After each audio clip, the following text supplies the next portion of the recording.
Okay, so we're gonna make sweet and sour chicken. And I'm gonna start off by showing you, and this is gonna be a two-part video, by the way. I'm gonna start off by showing you how to cut your chicken up into cubes, which I already have a bowl of it already chopped up over here, but just for the sake of showing those of you that have never cut up a piece of chicken, I am going to show you. There goes my phone again. So what I'm going to do is I'm going to hold this in my hand and I'm going to try my best to chop this chicken. So I'm going to cut this, and what I've done is I've taken a boneless, skinless chicken breast, and I'm going to flip it over here and show you that horrible little rubbery thing that's right here where the back meat connects. Well, I've chopped that off and I've cut that piece out because you don't want that vein that's in there, that tendon. It's actually a tendon. You don't want that in there. So I'm going to cut that, my chicken breast, right down the center. Well, that's not good. And then I am going to cut my chicken into about 1 by 1 inch cubes, and these are a little bit bigger, but it's okay because it will still work. And if your chicken's skinny on one end, just make up for it by cutting it a little bit thicker in those parts. So now I've got my chicken cut up into cubes, and what I'm going to do is I'm going to put it all in this bowl. And I've cleaned my chicken pretty well, and it's all been rinsed before I chopped. I'm going to take my cutting board, I'm going to ditch that guy in the sink, and I am going to wash my hands. So bear with me a second while I get my hand clean, and let me hold this up my arm and get my other hand clean.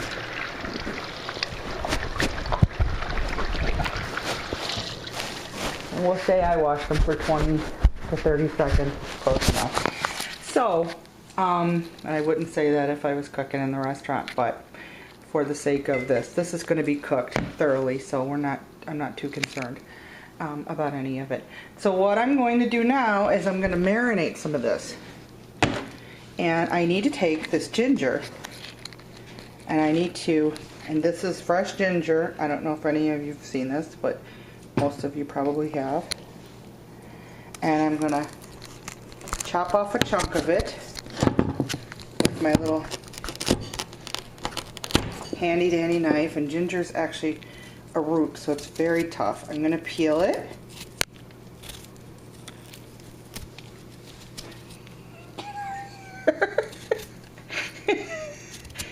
Gonna peel it, and then I'm gonna rough chop it.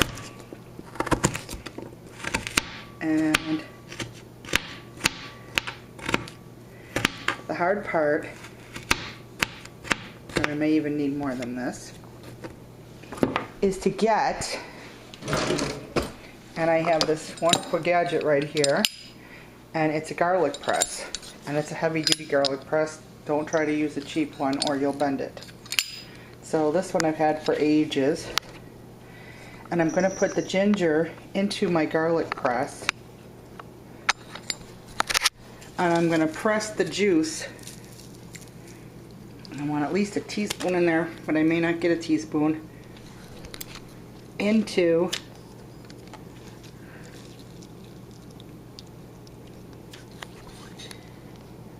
and all the juices on that side. So I got about probably about a half a teaspoon so far into my chicken.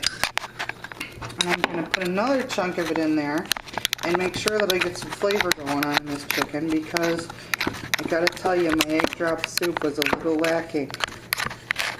I wasn't pleased at all with that. So I'm going to chunk off another chunk of this.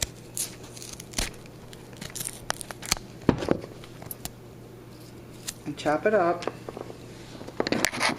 And you probably don't even have to really peel the ginger, but it does help to get the juice out. And then I have Gotten some ginger in there. There's some chunks of ginger, and I've gotten the ginger juice in there, which was the important part. Now I need to get some white wine. Do you have some white wine in the garage? Will you get it for me, please? So now I need some white wine, because I'm going to put that in there, and what that's going to do is it's going to help break down some of the chicken tissue so that it becomes tender. I am also going to need, I'm going to need a little bit of sugar in here. So I'm going to put about a teaspoon of sugar. The sugar also helps with that process of breaking down the meat so it becomes tender. What it does is it gives your mouth a head start. Your saliva naturally does that. But sugar and wine and of the like. If you don't have wine though, you can always use, and I would recommend a white wine, or you can use a rice wine. But I don't have any of that, so I'm using just a regular white wine. And I'm just gonna let that marinate, just a little bit of it. It doesn't need to be a lot.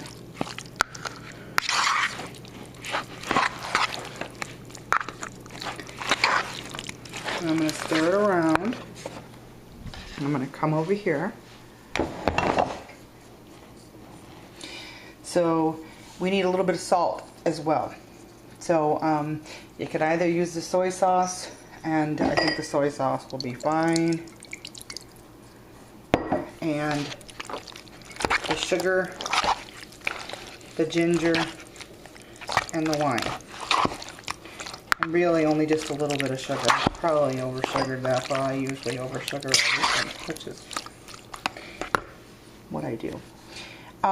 So then I'm going to leave that marinade for a few minutes while I make my batter. And the batter is made up, and I'm doubling this batch. So I'm using 1.5 cups of flour, and there it is. And then I'm going to use a 1/2 cup of cornstarch. Now you really want to use the cornstarch because that's what makes it crispy. If you don't get the cornstarch in there, you're not going to have a crispy deal. What I want to do is I want to take my whisk and I want to stir my flour and my cornstarch together really well. And then I'm also going to add a 1/2 teaspoon of sugar to this. And I believe I left my measuring, actually a teaspoon, because I'm doubling the batch, if we remember.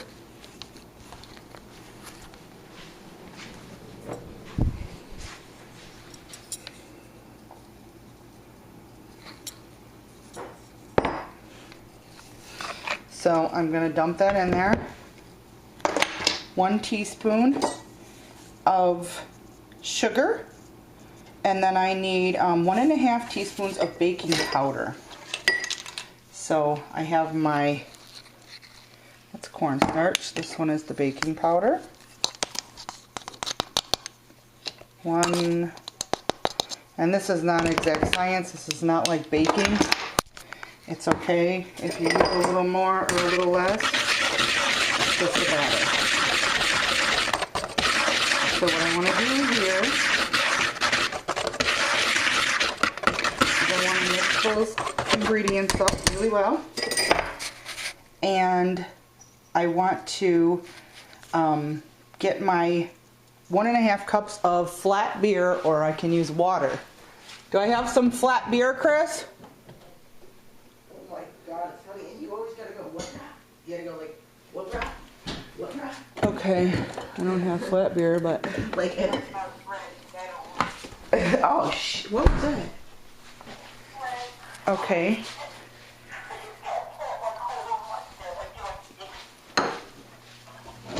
I don't have flat beer,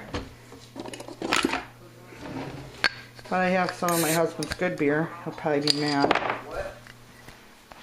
And I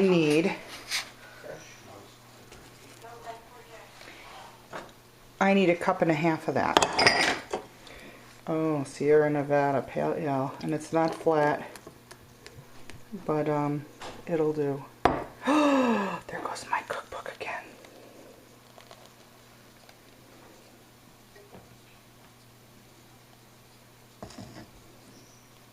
So let's let that settle and move my cookbook out of the way. Let me grab my bar mop.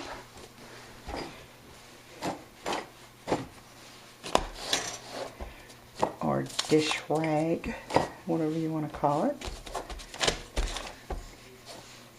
And I'm going to, I'm thinking this beer bottle is probably about a cup and a half. How many ounces is that? It is. Yeah, I would say that's a cup and a half. So we're going to just dump the whole thing in there, because that's what we need. We need a cup and a half of the beer. Then, instead of using a whisk, I'm going to use a fork. And I'm going to stir this together.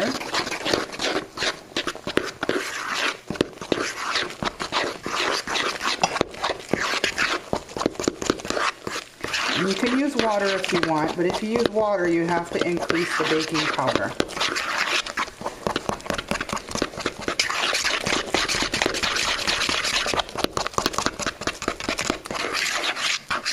The beer has yeast in it,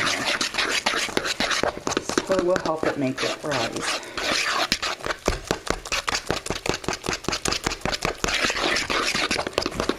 Super stirring isn't necessary. It's all good right now. Then I'm going to come over here and I'm going to get some cornstarch, which this is cornstarch. It's a weird little can of it. Most of you it comes in a box. And I'm going to coat my chicken with cornstarch. And now they say, and I'm actually going to put quite a bit in there,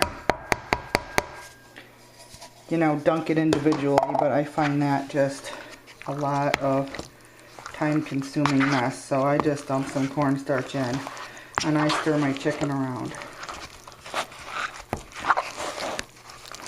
And now while I've been doing all this, my oil has been heating. And if you don't pre-cornstarch this, it's not going to really be very good. I tried it without, and the coating doesn't stick. The cornstarch is what really makes your breading stick to the chicken. So I have been heating my oil over here, and I don't have a wok anymore because my husband sold it at the garage sale. So I do have my mother's old aluminum pan that I use for this kind of thing. And I'm not going to get rid of that ever. And I am going to take my chicken, and this is where it gets messy. This is where I keep one hand clean, and then and that will be the hand that's holding the camera. And I keep the other hand for dunking.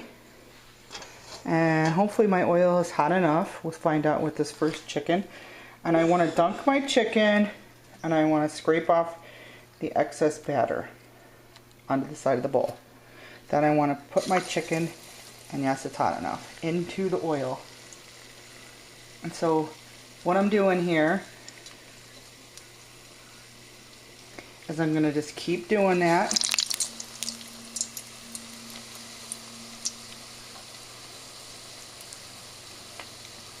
And I'm just going to make a small batch here for you guys can see. But the secret to this Chinese frying is, or Asian, with the breading, the beer batter breading, is double cooking it. So I'm going to take it out, and then I'm going to fry it one more time. And that's going to make it crispy, just like when you go to the restaurant and you get it and it's crispy and you wonder, how did they get it that crispy? Well, that's because they pulled it out of the hot oil and they let them cool on a baking sheet, and then they re-deep fry them before they serve them to you. And that's how it becomes so crispy.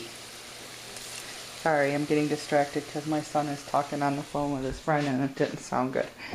Let me wash my fingers off here.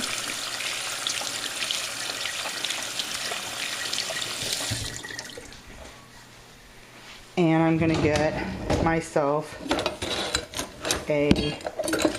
my white coated slotted spoon because it won't come off no matter how many times I dishwash it. But anyway, and I'm going to take my chickens and I'm gonna rotate them around so that they cook nice and evenly.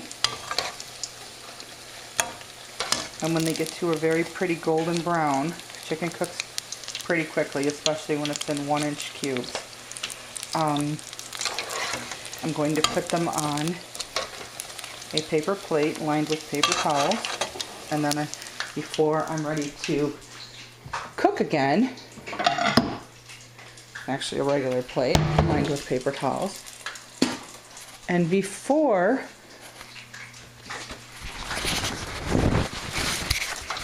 sorry guys, before I'm gonna put the sweet and sour sauce on, I'm gonna cook these again in the hot oil. And you can see how big and fluffy they got, just like if you were at the restaurant. Isn't that awesome? I mean, that is sweet and sour pork, and that is totally restaurant style. So, cook them up. Let them get nice and golden brown. Takes a couple minutes. You don't want the heat up too high. You don't want it smoking. Just before the smoking point. And if you have to turn it down a little bit, because you don't want it to overflow either and have a grease fire, which would be very dangerous. So basically I've showed you how to cut up the chicken, make your batter. And we have the chicken in the batter. And when I come back on part 2, I'm going to show you how to make the sweet and sour sauce. So let me show you here that these are pretty brown and they look beautiful. And they're not quite cooked, but remember we're going to fry them again. And they're going to cook as they stick. So they don't take very long at all. And you can do this with pork, shrimp, whatever you want, just sweet and sour. So this batter is awesome. This can even be used for onion rings. This is a great batter for onion rings. And there we go.